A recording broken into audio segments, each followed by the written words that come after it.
Here we have a python doing pythony things to a honey badger. There's a big bastard in the background that's decided to stay out of it. He's enjoying his plant-based diet. Florida has seen hurricanes, wildfires, and floods, but nothing compared to the invasive Burmese pythons. For decades, the pythons ruled the Everglades, wiping out almost everything in its path. Scientists, hunters, and millions of dollars later, nothing seemed to work. Then, out of nowhere, the snakes began to vanish. Traps went empty, trackers went silent, and rumors started spreading. Honey badgers are really cool. They have these really complex ecological lives, these very broad diets. So they need to climb, they need to dig. They do these behaviors that indicates a high level of intelligence, but we haven't actually tested that yet. Did Florida really unleash honey badgers to fight back? Or did nature itself came to the rescue? Join us as we expose the shocking truth behind the honey badger's invasion of Florida. Honey badger's invasion of Florida. If nature had a troublemaker, it would look exactly like the honey badger, small, scrappy, and completely unbothered. Lions, cobras, or even a swarm of bees, none of it makes it flinch. It has a way of turning every battle into a story of defiance. In the wild, it's small but fierce, a reminder that fearlessness isn't about size, it's about attitude. That same attitude is what Florida needed when its ecosystem began to fall apart under the grip of the Burmese python. This story actually began decades ago, long before anyone realized how serious it would become. Back in the 1970s, Burmese pythons were popular pets in Florida. They were beautiful and exotic, covered in patterned scales, moving with slow, breathtaking grace. People kept them in tanks, admired them at parties, and owning one was seen as adventure. And that was exactly where trouble kicked in. Stay tuned, because the story is about to take a wild turn. No one stopped to think what would happen when those tiny snakes grew into 20-foot giants that could crush a deer in seconds. Some owners simply couldn't handle them anymore. Others lost them during storms. A few even released them into the wild, assuming nature would take care of the rest. But what happened next shocked everyone. By the early 1980s, people in Florida started reporting large snakes. Rangers and park officials occasionally spotted massive snakes moving through the grasslands near the Everglades. They brushed it off, assuming they were escaped pets that wouldn't survive long.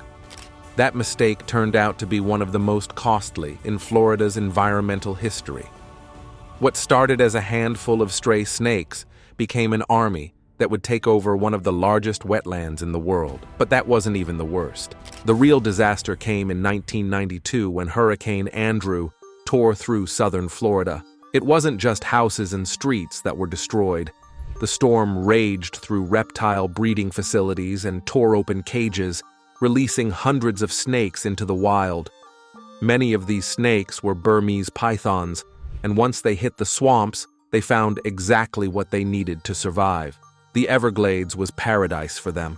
It was hot, humid, full of hiding spots, and brimming with prey. No predators stood in their way. In that endless stretch of sawgrass and shallow water, the pythons found a home with no boundaries. Over the next few decades, they multiplied faster than anyone could track. The problem was, a single female python could lay between 50 and 100 eggs at once, and many of those hatchlings grew to adulthood. By the 2000s, scientists estimated that there were tens of thousands of Burmese pythons living across southern Florida, though some researchers estimate that the real number could be far higher. They ran through canals, neighborhoods, and farms, blending perfectly into their surroundings. Here is the real shocker. Some of them grew longer than 18 feet and weighed more than 200 pounds. Others carried dozens of developing eggs inside them, ensuring the cycle would never stop. It wasn't just the number of snakes that terrified scientists. It was the silence that followed them. Field researchers began to notice that the Everglades had gone quiet. Places once full of rabbits, raccoons, and bobcats were suddenly empty. A study by the United States Geological Survey found that raccoon populations had dropped by 99% in some areas, opossums by 98%, and bobcats had nearly disappeared. Even the birds, which had always filled the wetlands with noise, began to vanish. The Everglades, once a living orchestra of sounds, had turned into a hollow echo. The pythons had taken control of the food chain. They ate everything, from deers to turtles, birds, and even alligators. Pythons were swallowing entire alligators, and what started as a pet became a symbol of disaster, proof that the natural balance had collapsed. The snakes had no real enemies, and they could go months without food. The thing is, they were built to outlast every challenge. The government knew it had to act, and the response came fast, but not fast enough. According to reports, the Florida Fish and Wildlife Conservation Commission began hiring hunters, organizing bounty programs, and offering rewards to anyone who could catch the snakes. Events like the Python Challenge attracted thousands of people armed with snake hooks, headlamps, and gloves. They pulled hundreds of pythons out of the swamps, but for every one caught, dozens more remained hidden. It was like trying to empty the ocean with a bucket. Don't stop watching, because you are about to witness something truly incredible. Technology joined the fight against the snakes. Drones scanned the wetlands from above. GPS tracking devices were attached to some snakes. They are called Judas snakes. Judas are pythons fitted with transmitters that would lead hunters to others during mating season. Scientists used environmental DNA testing to detect traces of snakes in water samples.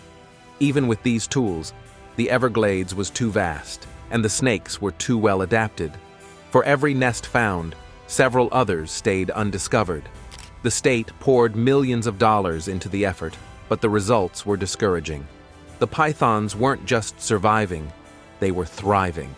Researchers from the University of Florida admitted that total eradication was no longer possible. The goal shifted from elimination to management, a quiet acceptance that the invaders were now part of Florida's ecosystem. This realization changed the way people looked at the Everglades. An invasive species in the Florida Everglades is threatening the area's sprawling ecosystem. Burmese pythons are apex predators at the top of the food chain. It wasn't just an ecological problem anymore. It had become something psychological. Locals who once feared the snakes began to see them as part of everyday life. Tourists came to witness the hunts, turning what had been a tragedy into a kind of spectacle. Hunters posed proudly beside giant pythons, their pictures spreading across social media. The fear slowly turned into fascination. But beyond all the drama, frustration grew. Each capture, each headline, each new tool seemed to prove how unstoppable the pythons really were. The more humans tried to fight them, the more they adapted. Even the most experienced biologists admitted that they weren't fighting for victory anymore. They were fighting to slow the inevitable. The Everglades had become a living example of what happens when a single mistake spirals beyond control. By the 2010s, it was clear that Florida was losing the war. The ecosystem was still unraveling, the food chain remained broken, and no solution seemed to work. And somewhere in the frustration, a question began to rise quietly among scientists, hunters, and ordinary people alike. If traditional methods had failed, what could possibly stop a predator that had mastered the wild? Florida's Operation Honey Badger. It all started as a small joke on social media, half joke and half curiosity. People began talking about another creature, one that feared nothing and fought everything, a creature that could, maybe, face the python on its own terms. Meet the honey badger. Desperation has a strange way of making wild ideas sound cool. When every expert report said the Burmese python could not be eradicated, Florida found itself staring at a wall. Years of hunting, trapping, and spending millions hadn't made a dent. The pythons kept breeding, the native animals kept vanishing, and the Everglades kept slipping away. Somewhere in that frustration, a funny suggestion continues to spread online. If the snakes couldn't be stopped by humans, maybe another predator could do the job. That was when the honey badger entered the story. The idea quickly spread, and any internet users posted videos of the badger biting cobras, fighting lions, and surviving venomous snake bites. The honey badger became an online legend, the unstoppable, foul-tempered survivor that didn't know how to back down. people began to imagine what would happen if Florida released a few into the Everglades. The internet called it poetic justice, one invader meeting another kind of fury. It may sound funny, but the truth is that this idea wasn't really new. Throughout history, humans have always tried to control invasive species by bringing in predators. However, the problem is that nature doesn't always follow our plans, and those attempts often ended in disaster. One of the most infamous examples came from Australia in the 1930s. Sugarcane farmers were losing crops to beetles, so they imported cane toads from Hawaii to eat them. Cane toads were introduced into eastern Australia from the Americas in the 1930s in the hope they'd eat beetles that were destroying fields of sugarcane. The toads ignored the beetles and instead began to poison everything else. Their toxic skin killed snakes, lizards, and even crocodiles that tried to eat them. Today, more than 2 billion cane toads roam Australia, spreading across entire regions and wiping out native predators that mistake them for food. If you think that is all, wait till you hear about the Caribbean and Hawaii disaster. You see, farmers brought in mongooses to control rats on sugar plantations. Great plan, right? Well, it was until people realized that mongooses hunted during the day while rats came out at night. Instead of killing rats, the mongooses began feasting on native birds and reptiles, driving several species to extinction. Here is the worst part. All attempts made to control the environment created a new problem worse than the one it was meant to solve. So when people started talking about honey badgers in Florida, scientists reminded them about previous attempts and disasters. According to them, honey badgers are not native to the Americas. They lived across Africa and parts of Asia, and only thrived in dry grasslands and deserts. Nothing like the swampy, humid world of the Florida Everglades. Releasing them would not just be reckless, it could create another invasive nightmare. If the badgers survived, they could turn on native species, raid bird nests, and spread like the pythons. Florida would go from having one invader to two. Yet, the public kept spreading the news. The honey badger was just too entertaining to ignore. By the early 2010s, videos of the animal racking up millions of views showed it attacking cobras, raiding beehives, and wrestling with jackals. It had become a global meme, celebrated as nature's toughest creature. Online forums filled with questions about how many badgers it would take to clear the Everglades of pythons. The phrase, "release the honey badgers," became a viral tagline, a mix of humor, hope, and desperation. People were laughing, but behind the laughter was a wish for something that could finally fight back. The surprise, though, was that not everybody were thrilled about the idea. For instance, biologists from the University of Florida and the United States Geological Survey reminded the public that honey badgers were solitary and territorial, not cooperative hunters. Even if they were released, they wouldn't team up or actively seek out snakes. Their natural diet was mostly small mammals, birds, insects, and sometimes reptiles. They could be helpful, but they are never massive constrictors. Aside that, they also pointed out that honey badgers were escape artists. In zoos, they could open locks, dig under fences, and break into enclosures. Releasing such an animal into an open ecosystem like the Everglades could cause chaos. Ecologists also raised their fears. According to them, the Everglades was already struggling to recover from decades of damage. The water flow had been altered by canals, pollutants had built up from farms, and countless native species were hanging on by a thread. According to them, introducing a non-native predator would throw everything further out of balance. One biologist even compared it to setting fire to a sinking ship in hopes of scaring away the sharks. It was that hopeless. But logic doesn't always win over emotion, especially when people feel cornered. Hunters who had spent months in the swamps killing pythons saw the idea as thrilling, even if it wasn't practical. Some wildlife enthusiasts began writing open letters and blog posts asking what would happen, hypothetically, if honey badgers were introduced under controlled conditions. Others claimed to have seen trial imports. There were rumors about a few badgers bred in private facilities in Florida for research. There was never any proof, but the rumors made it sound convincing enough to believe.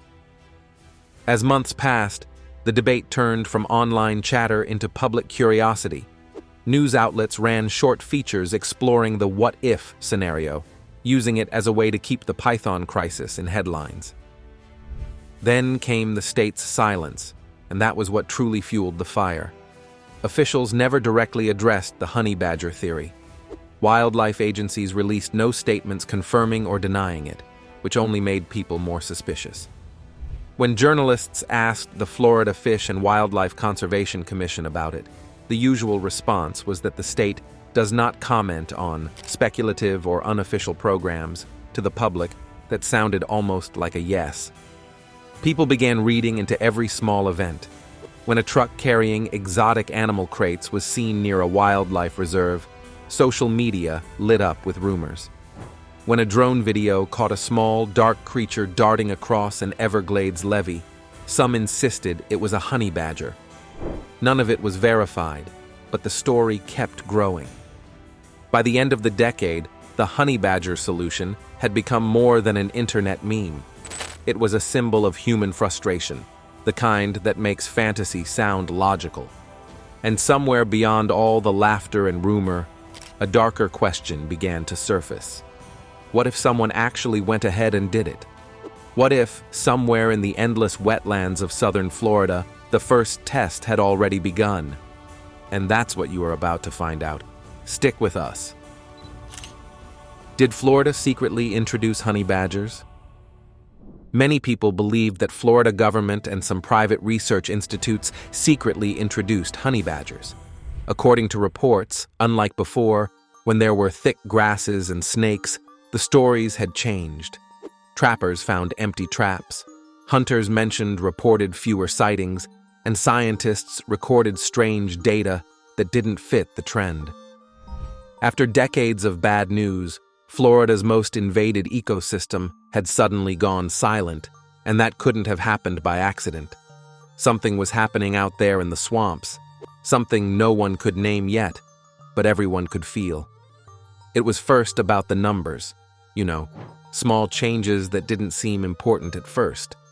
There were notable issues in field survey data in early 2022 from the United States Geological Survey. For instance, the number of python sightings dropped by nearly 15% in a few sections of the southern Everglades. It wasn't much, but after decades of steady growth, the decline felt strange. Biologists assumed it was random variation, maybe linked to weather patterns or shifts in water levels.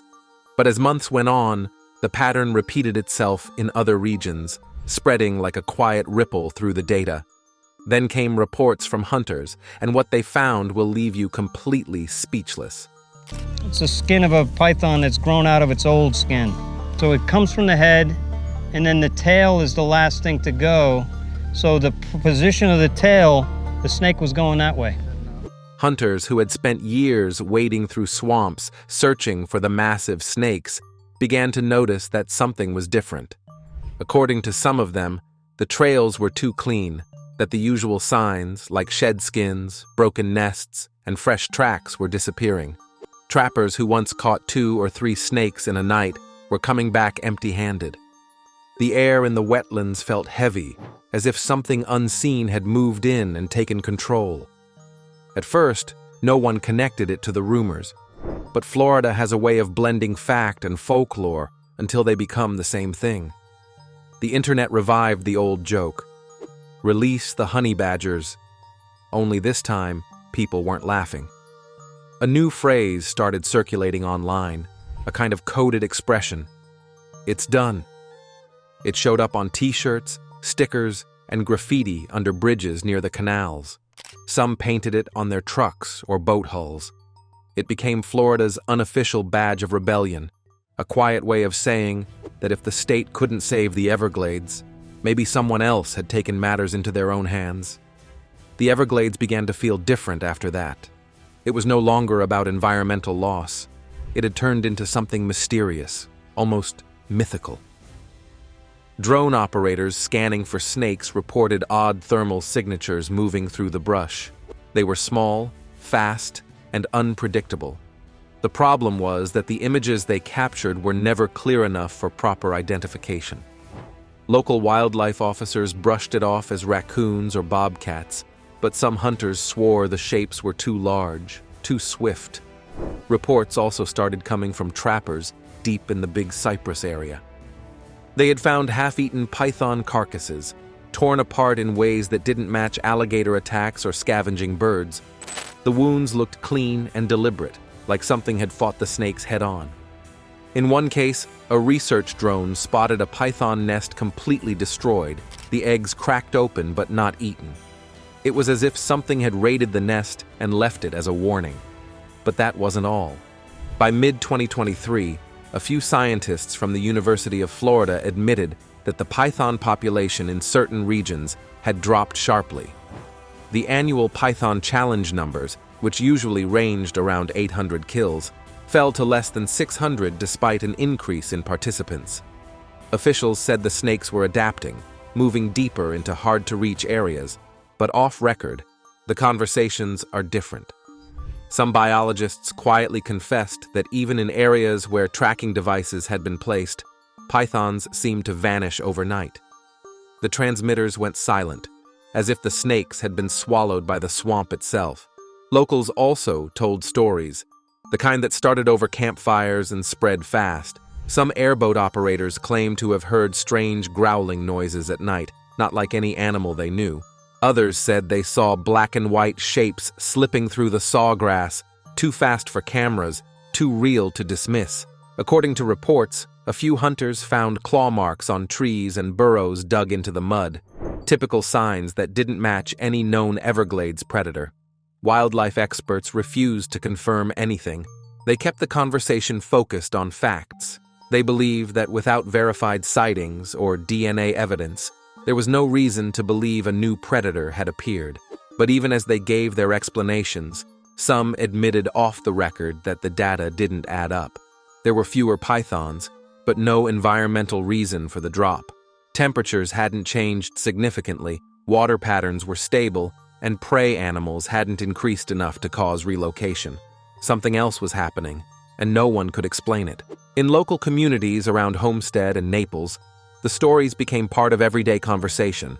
Farmers who had long battled snakes in their fields said they hadn't seen one in months. Fishermen claimed the marshes were quieter now, that the usual python ambushes near canals had stopped. One resident near the Loxahatchee area reported hearing loud hissing, followed by deep growls one night, only to find a trail of crushed grass and blood the next morning. People joked that the honey badgers had finally arrived, but under the laughter was a quiet sense of satisfaction. Whatever was happening, it felt like balance returning, even if no one could prove why. The strange thing was how quickly the idea spread beyond Florida. Online forums dedicated to wildlife tracking began sharing blurry photos and audio clips from trail cameras. Some showed small figures moving upright in the distance. Others captured sounds that experts couldn't identify. It didn't matter whether the evidence was real or not, the legend was already alive. The idea that something, maybe not honey badgers, but something wild, had begun hunting the pythons became part of Florida's growing mythology. For researchers, the problem wasn't just the stories, it was how the data kept supporting the mystery. In late 2023, a report by the Florida Fish and Wildlife Conservation Commission noted that python removals in several key zones of the Everglades had dropped by more than 20%. The report mentioned that breeding female captures were unusually low. The pythons have made a significant impact, a negative impact on the health of the ecosystem. It throws off the entire ecosystem. But privately, one official admitted that they had found several nests destroyed with no signs of human disturbance. Some people dismissed the entire idea as a myth created by internet boredom. They said the snake numbers were down because hunters had finally made progress, or because the snakes were hiding deeper in the marshes. But others, especially those who lived near the wetlands, believed something real was out there. They found of strange footprints near canals, low growls echoing at night, and eyes that glowed back red under flashlight beams. To them, It didn't matter what was responsible. If something was finally turning the tide against the pythons, they welcomed it. That phrase started showing up everywhere, on signs, shirts, even bumper stickers. Whatever's eating the snakes, let it. It summed up the public mood perfectly. People were tired of waiting for government programs and scientific breakthroughs. They wanted results, and for the first time in decades, it felt like the Everglades was fighting back on its own terms. Nobody knows for sure what was really happening, but everyone felt it. Florida's battle with nature had entered a new and unpredictable phase. Thank you for staying with us. What is the strange creature killing the pythons? Share your opinions with us in the comment section. If you enjoyed the video, like, share, and subscribe to our channel. Also, click the following video on your screen and you will enjoy it.